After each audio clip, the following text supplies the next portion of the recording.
Now we are going to discuss the differential elements in the cylindrical coordinate system.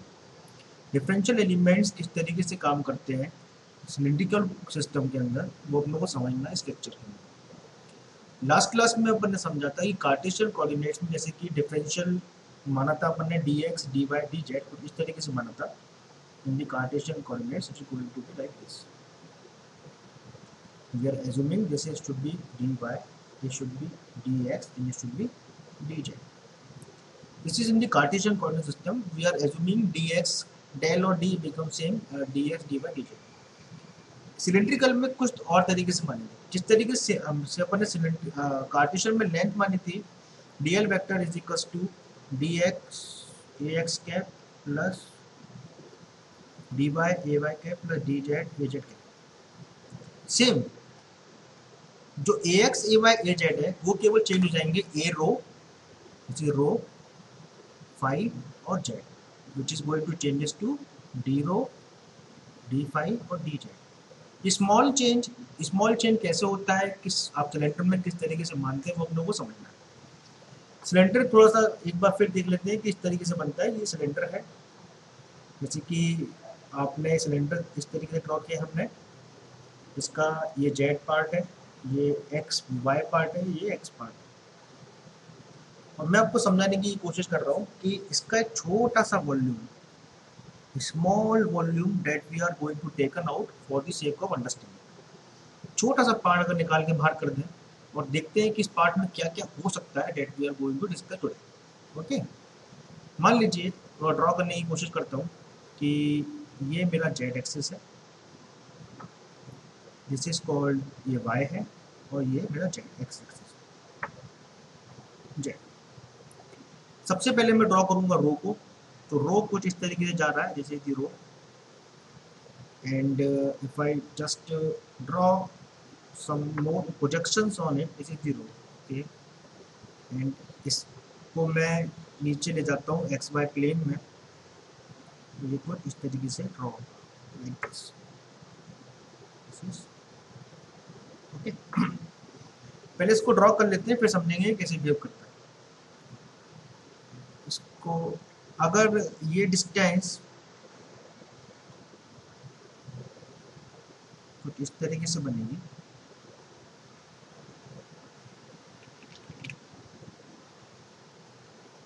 Like this.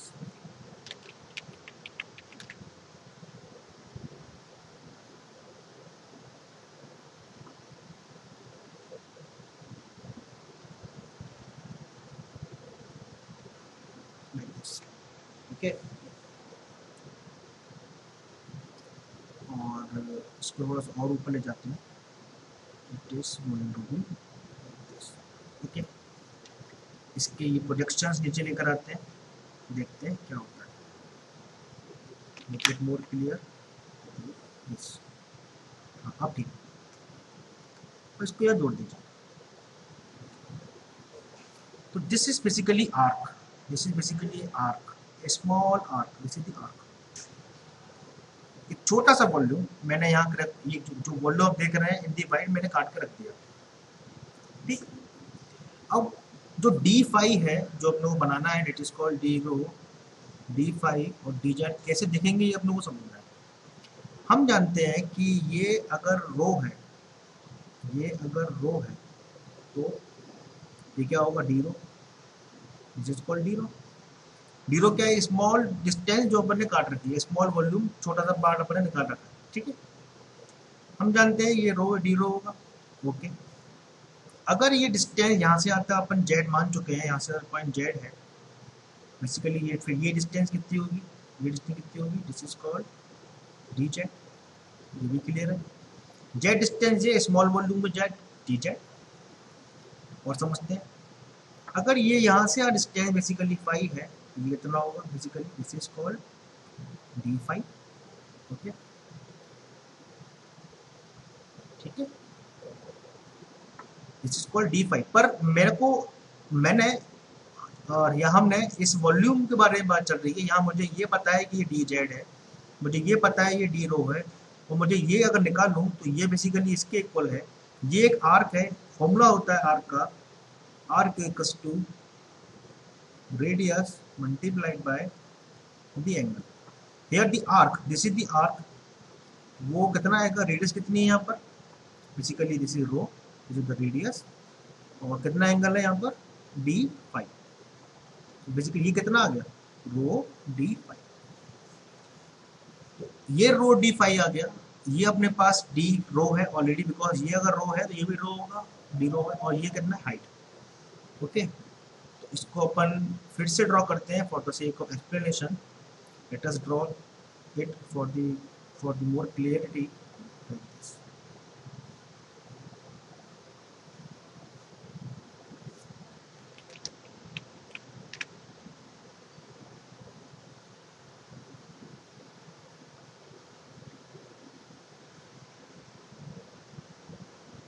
Okay, और इस sphere जो ये cylinder बना है, इसको अपन ने कुछ इस तरीके से ड्रॉ किया. This is the cylinder.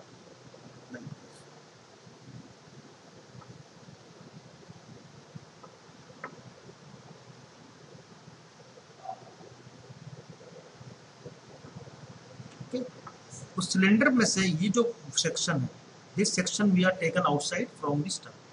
Okay, अपन ने बाहर निकाल दिया. अब थोड़ा बनाने की कोशिश करते हैं. मैंने ये बताया था ये कितनी डिस्टेंस है. This is basically nothing but this is called rho d phi. This height is called d z and this is called d rho. ठीक, ये डिस्टेंस आ गई. डी जेड, डी रो, और ये जो आर्क है वो कितना है, डी रो डी फाइव. अब इसके अंदर अपन ड्रॉ करते हैं unit vectors. Let us draw the unit vector across it.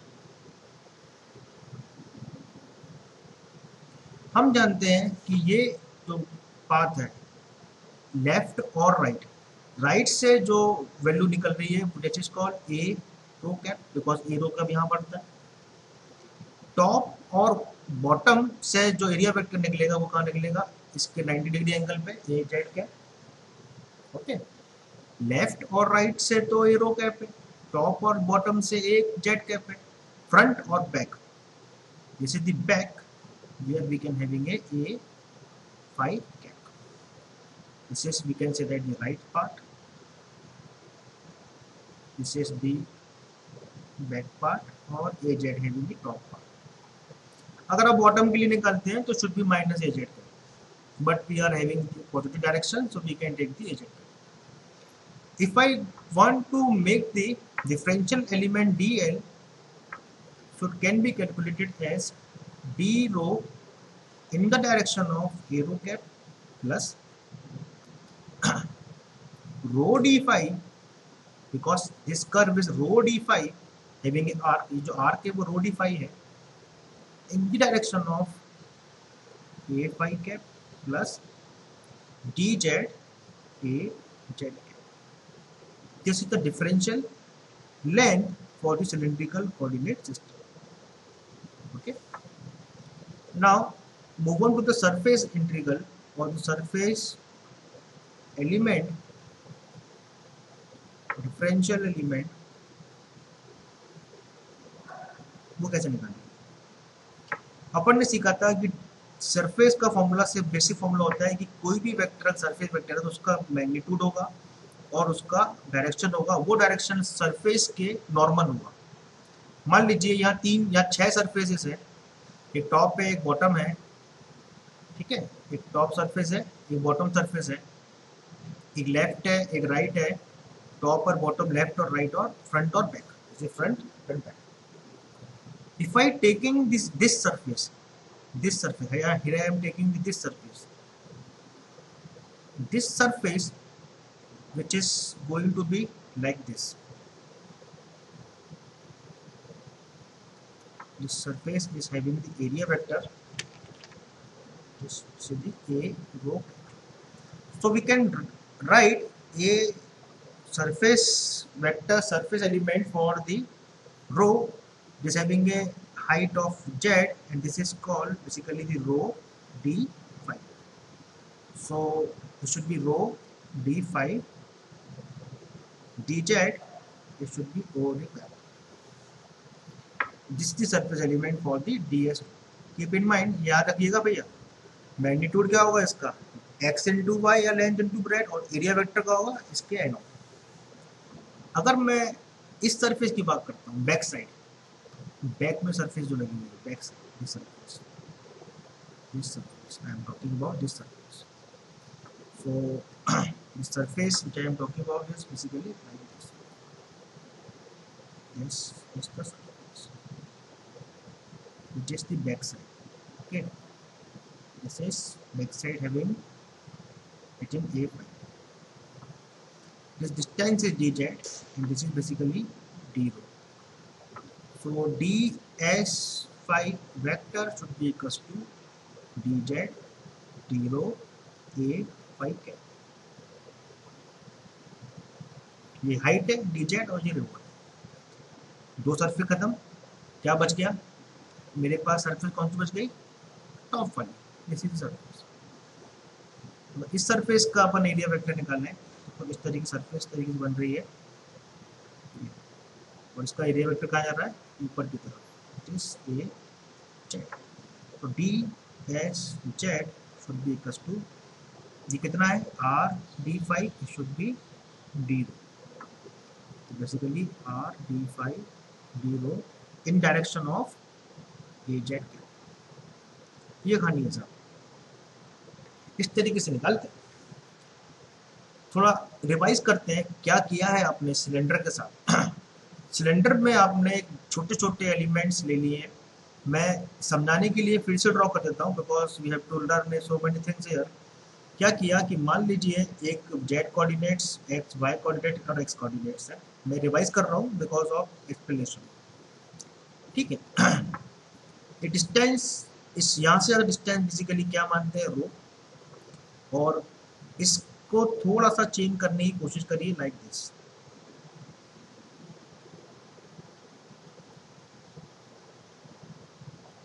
आप जानते हैं अगर ये पॉइंट यहाँ से यहाँ तक फाई होता है, तो ये स्मॉल जो एंगल का डिस्प्लेसमेंट है वो क्या होगा, डी फाई। ओके, और इसको ड्रॉ करता हूँ पूरा, तो कुछ इस तरीके से बनेगा लाइक दिस।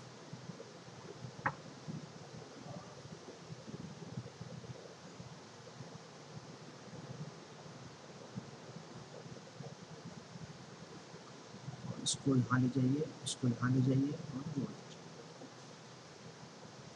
सिमिलरली थोड़ा सा इसको और ले जाता हूँ, और ये जो डिस्टेंस है इसको यहाँ जोड़ दीजिए, इसको यहाँ जोड़ दीजिए। तो अगर ये रो है तो ये इसके अलोंग क्या होगा, दिस इज डी रो। तो डी रो आ गया, डी फाई के क्या बचा, डी जेड।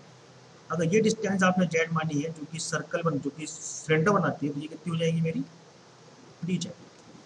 बस इतनी सी कहानी है, आपने डी रो डी जेड और डी फाई को ड्रॉ कर लिया है, और आपका निकालना है एरिया वेक्टर्स। तो आप जानते हैं डी रो यहाँ बढ़ रहा है, तो ये क्या हो जाता है, ए रो phi.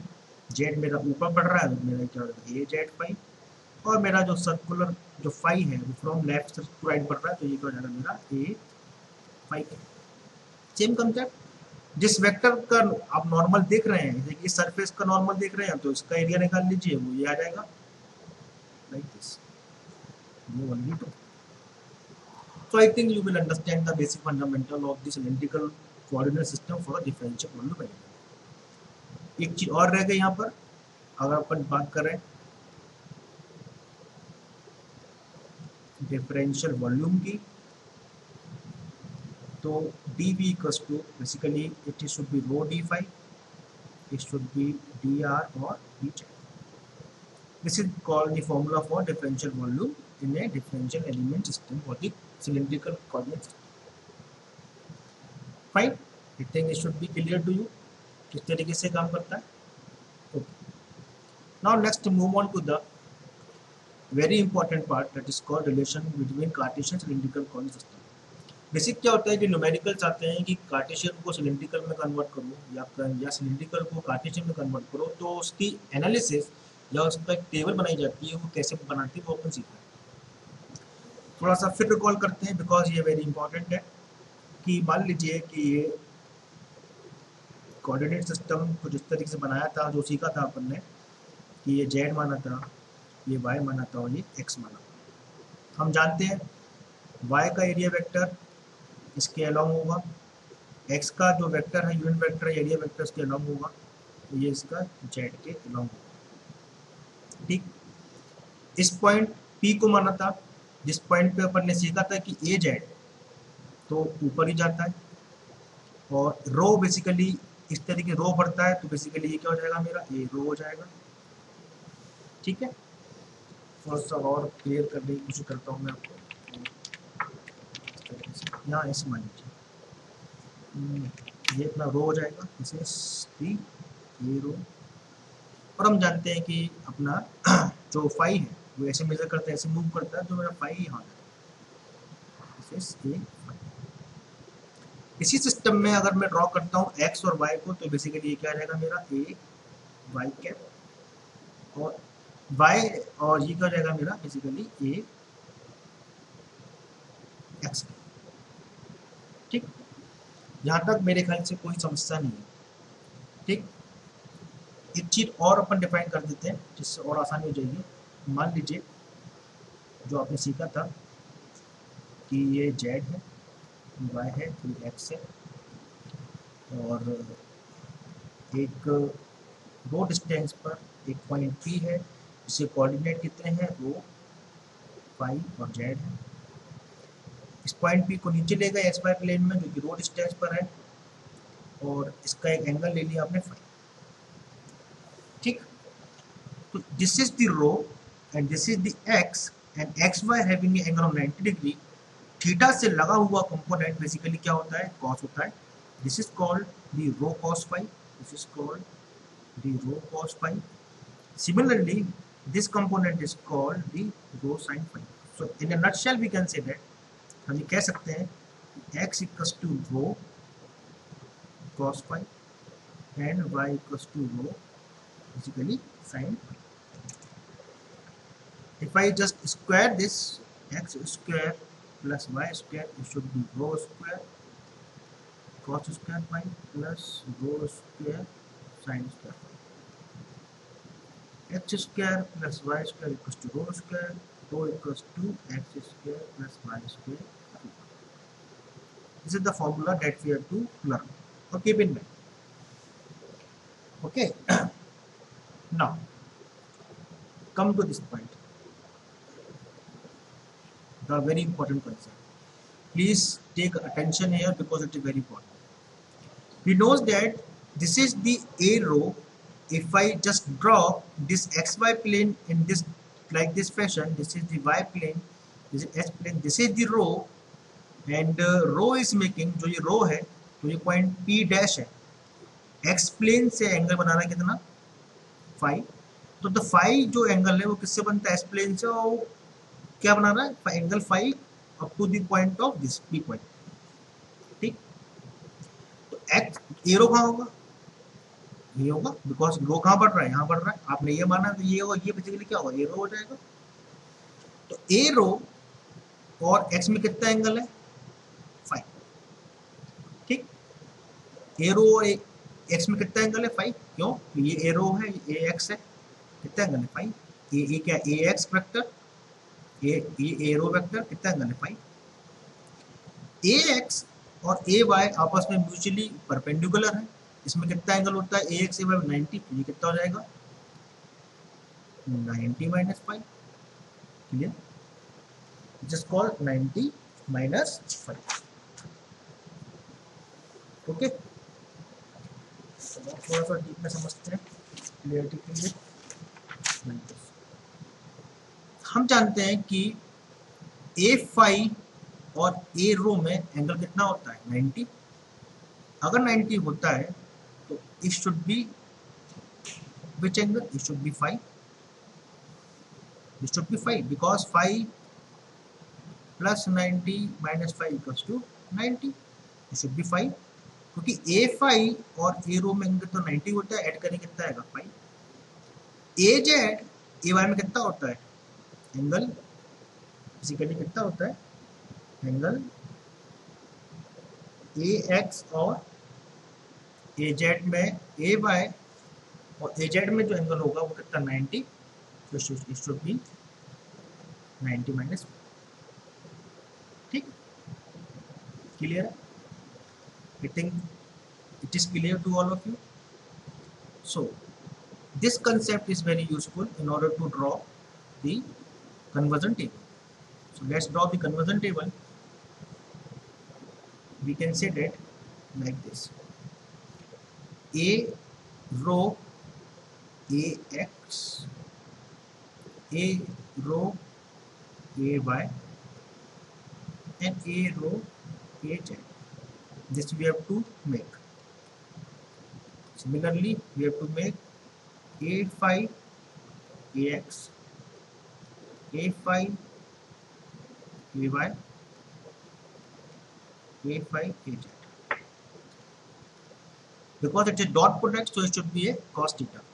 A row a5, a row a5, a row ax, it's having a cos phi. Okay, this is a row, this is ax having angle of cos phi. Because dot product having a cos phi product. A row a5, a row a5 is should be a cos 90 minus theta, it should be a sin phi. ठीक है, it should be a sin phi. A row az 0 because row phi z are mutually perpendicular to each other. A row az is 0. A phi ax, a phi is there, ax is there. This is the x. A phi ax, phi plus 90 minus phi plus phi should be cos 90 plus phi, so we can say that it should be minus sin phi. A phi ay, it should be cos phi.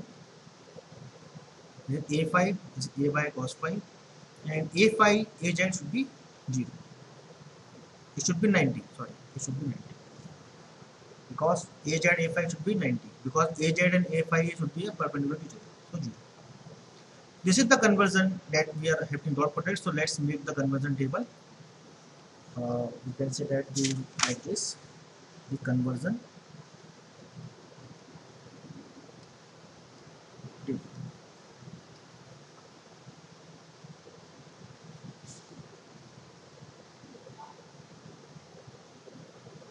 Table कुछ इस तरीके से बनेगी, देखो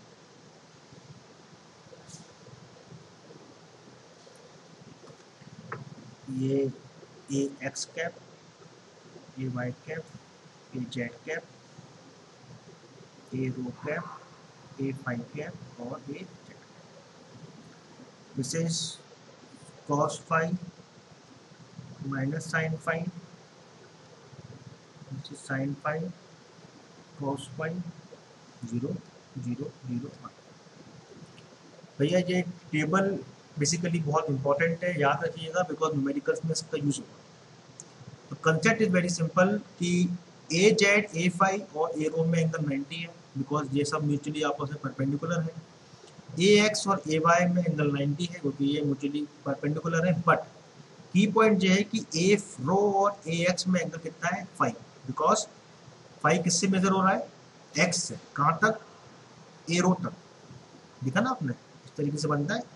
ये जो point है P ये 5 है और ये बेसिकली क्या है, रो है. सॉरी एक्स बेसिकली ये, ठीक है ना. So I think you will understand the conversion matrix for the conversion of the Cartesian to the cylindrical or cylindrical Cartesian. तो इसका एक न्यूमेरिकल सॉल्व करते हैं जो कि काफ़ी यूजफुल है. तो let's do the numerical question. This is the very important question that we have to understand like this. Express the field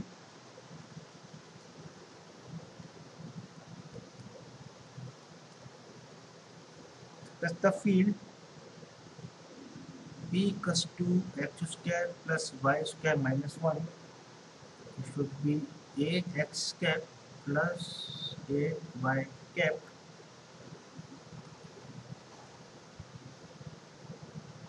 in cylindrical coordinate system. Okay, question ये कह रहा है कि मुझे इस फील्ड d को, लेट अस सपोज d, इस field d को मुझे सिलेंड्रिकल में बदलना है. तो थोड़ा सॉल्व करके देखते हैं। मान लीजिए डी को इस तरीके से है, it should be a x cap plus a y cap divided by x square plus y square. हम जानते हैं कि x इक्वस टू जो अपन ड्राइव किया था ये कितना होता है, x equals to rho cos phi, y equals to rho sine phi. Put कर देते हैं, देखते हैं क्या होता है। d equals to rho cos phi a x cap, this is rho sine phi a y cap divided by rho square cos square phi plus rho square sine square. Solve करते हैं।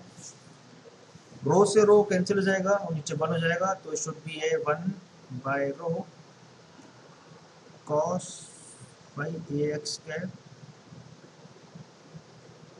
Sign phi a y. System field अपने को दी है Cartesian coordinate में, convert मुझे करना है cylindrical coordinate में, तो आपने एक्स और वाई की वैल्यू पुट कर दी, but still there is a x vector a y vector. We want जो आंसर मेरा आएगा वो किस में आना चाहिए, it should be d rho a rho cap में आना चाहिए, डी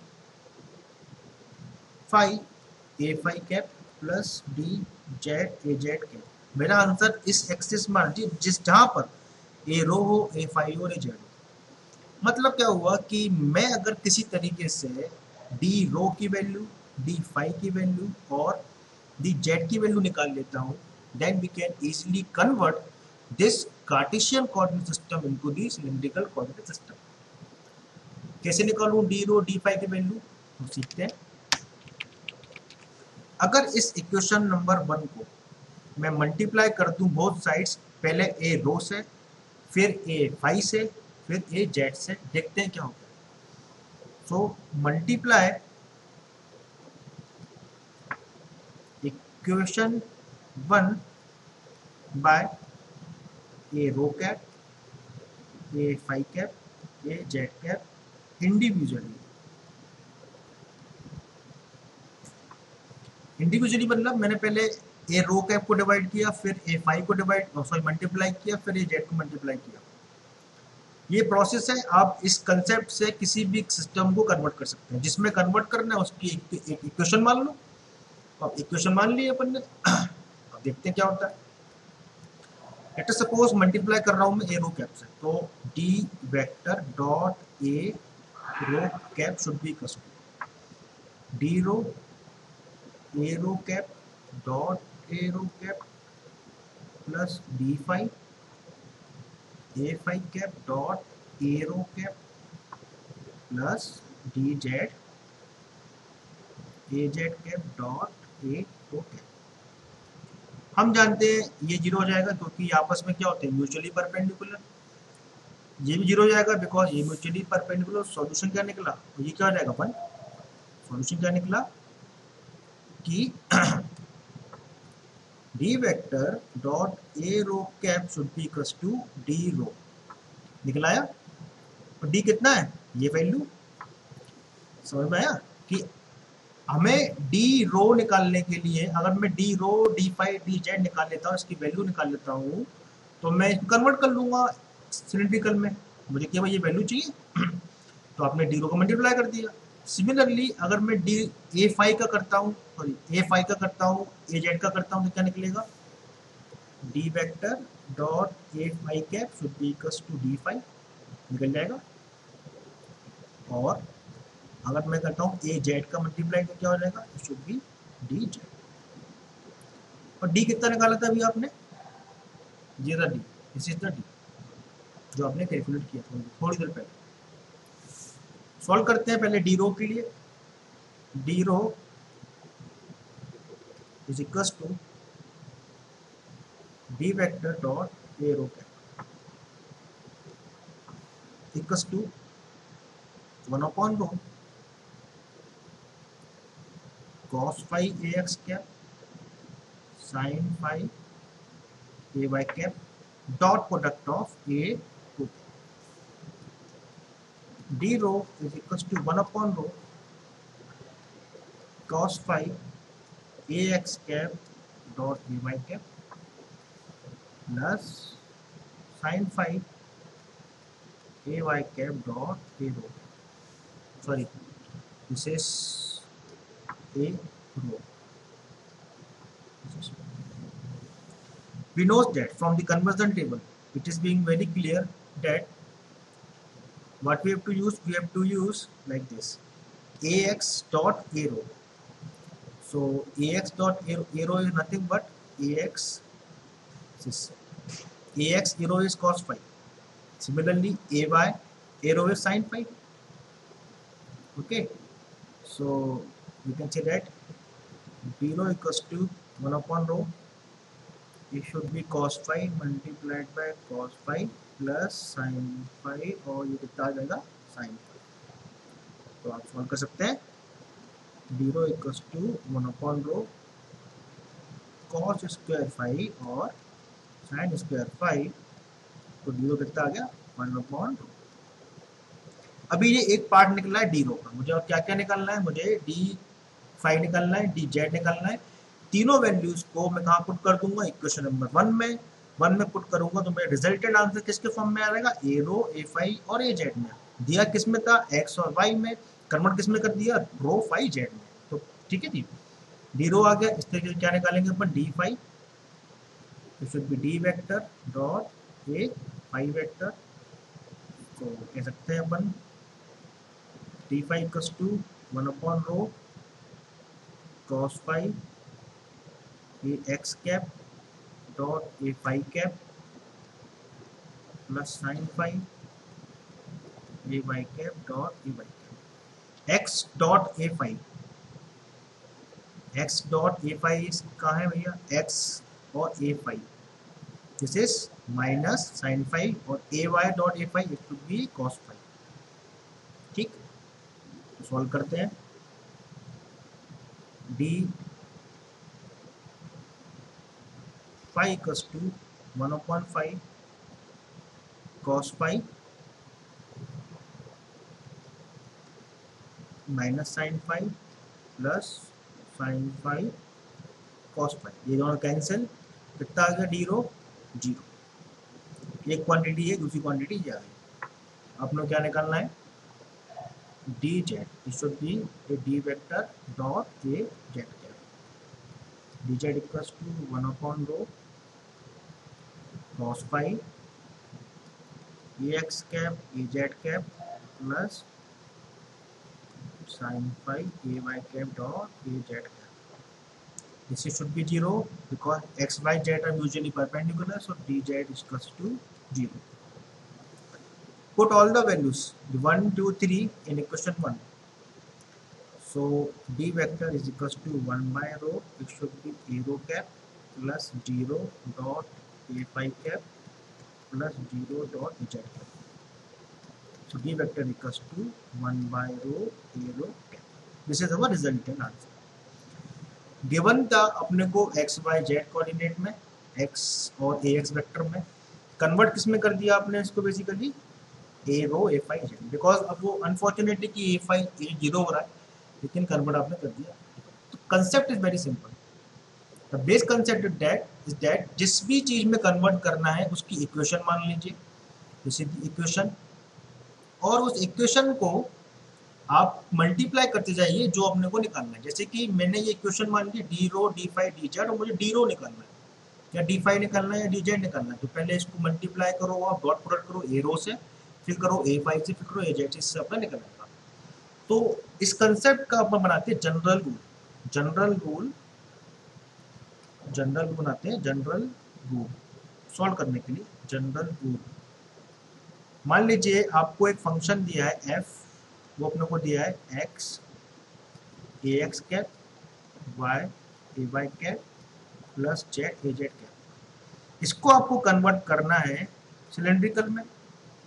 कैसे करेंगे, तो आपने क्या मान लिया, एक f rho a rho cap and f phi a phi cap plus f z a z, ठीक है। गिवन वैल्यू ये थी और कन्वर्ट करना है सिलेंड्रिकल में, तो वो फंक्शन मैंने मान लिया ए रो ए फाई जेड। अब मुझे अगर मैं किसी तरीके से ए रो की वैल्यू, ए फाई की वैल्यू और एफ और sorry f rho f phi और एफ जेड की वैल्यू निकाल लेता हूँ तो मेरा आउटपुट आ जाएगा। Concept is very simple, multiply by a rho then a phi and a z. Multiply करेंगे ए रो से तो क्या आ जाएगा, f rho dot a rho cap should be equals to f rho, this is the one point. Similarly f dot a phi cap should be equals to f phi and similarly क्या आ जाएगा, f rho a z equals to f z. Okay, आप इन तीनों equations को से आप f rho f phi f z निकाल लेंगे और यहाँ पुट कर दीजिएगा, इससे मेरा रिजल्टेंट आंसर कन्वर्ट हो जाएगा किसी भी सिस्टम में। जनरल रूल, ये बेसिक रूल है किसी भी सिस्टम को कन्वर्ट करने के लिए। So I think this is end of this basic concept of cylindrical coordinate system. I think मुझे उम्मीद है कि आप सीखे होंगे थोड़ा बहुत, थोड़ा पेशेंस रखिए बिकॉज थोड़ा टाइम लगता है को समझने में। प्रैक्टिस करिए आप एरिया वेक्टर्स पर किस तरीके से बेस वेक्टर मानते हैं ए रो ए फाई ए जेड, और उनके जो डिस्टेंस है, जो उसका सरफेस है, उससे वो किस एंगल पे जा रहा है, प्लस उसके कोऑर्डिनेट्स क्या है, उसकी लेंथ क्या है, ब्रेड क्या है और उसकी हाइट क्या है, D rho d phi D Z. अगर वो एक एंगल है तो अपने कोई आर्क क्लियर है बिकॉज अपन ने वॉल्यूम माना है, तो आर्क कन्वर्ट करने के लिए फॉर्मूला होता है arc equals to area sorry radius into angle, और करस्पॉन्डिंग एरिया निकाल लीजिए। So this is the end of this cylindrical system. आने वाले लेक्चर में, जो कमिंग लेक्चर है, उसमें सीखेंगे अपन स्फेरिकल कोऑर्डिनेट सिस्टम। बहुत डीप में है, बहुत इंटरेस्टिंग है, बहुत टफ भी है, तो उसको सीखने के लिए मैं उम्मीद करता हूँ कि आप ये पहले आराम से घर पे पढ़ लीजिए, उसको लिख लीजिए, समझ लीजिए, then we can solve the numericals. Thank you.